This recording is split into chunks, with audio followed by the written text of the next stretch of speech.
Okay, so Troy, this little video is for you to explain CO2.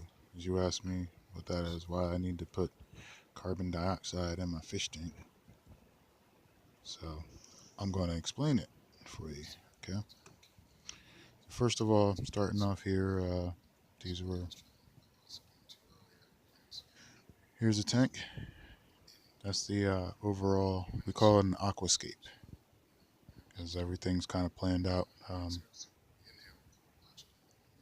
It's I used. I went to school for horticulture.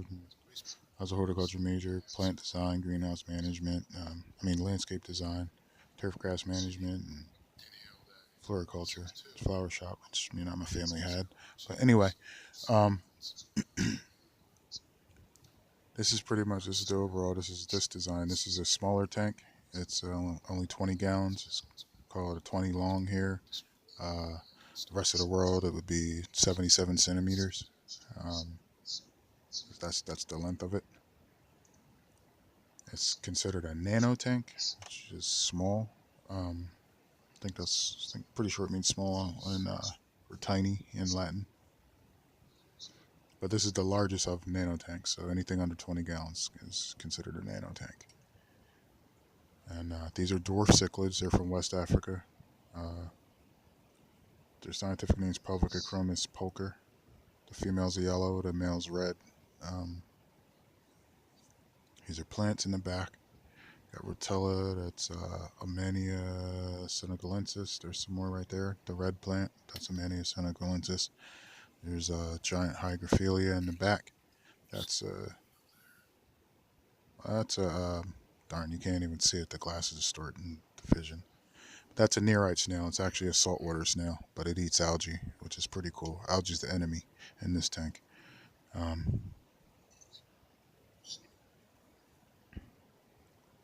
the bluefish is a turquoise rainbow swimming around in there.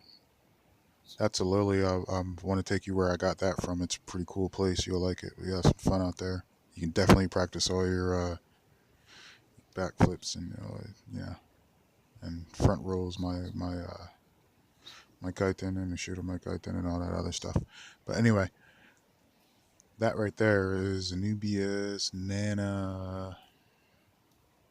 I don't think that's the bonsai, but I have different kinds on tied on this on these pieces of wood.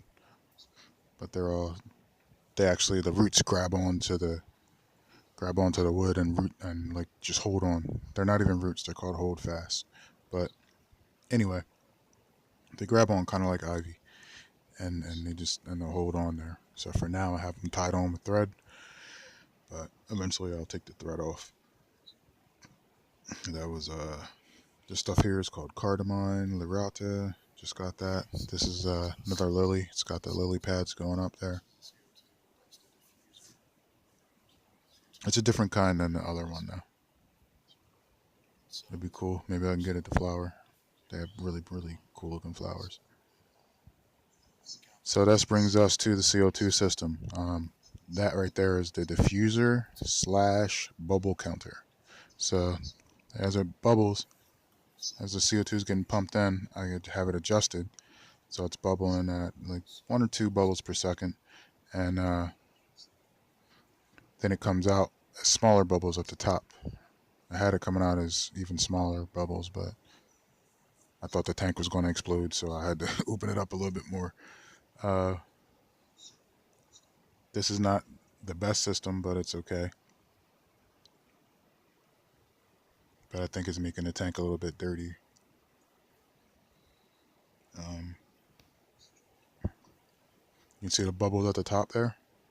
I put a little plate up there to kind of catch them to keep them in the water a little bit longer to try and get more CO2 to um, diffuse, but more CO2 to go into the water itself. This here, that's like the reaction chamber. That's a tank. Inside of that is yeast, like you bake bread with. It's yeast and sugar, and there's a little bit of baking soda too. There's a whole lot of chemistry that's going on in there, but all those things are mixing together, and the byproduct from that, it's creating CO2 in the top part. So then it goes through the tube and it's under pressure. So then I have a little valve here so that I can adjust it, and I can adjust how much CO2 is actually going through from there into the tank. So I can turn it up and, 1 bubble, 2 bubbles, 3 bubbles. I can have a whole lot of bubbles, 10, 4 bubbles. When I first got it started, I had, oh man, it was just pumping in there. But too much CO2 and I can kill the fish. The plants will love it, but too much CO2 and I'll kill the fish. But the plants will take that CO2 and they use it kind of like it's like fuel. And carbon, CO2 stands for carbon dioxide. So it's 1 part carbon, 2 parts oxygen. That's why they call it dioxide. Di means two. You'll get to all the stuff. Like I told you, 7th and 8th grade science gets pretty interesting and pretty fun. That's my filter.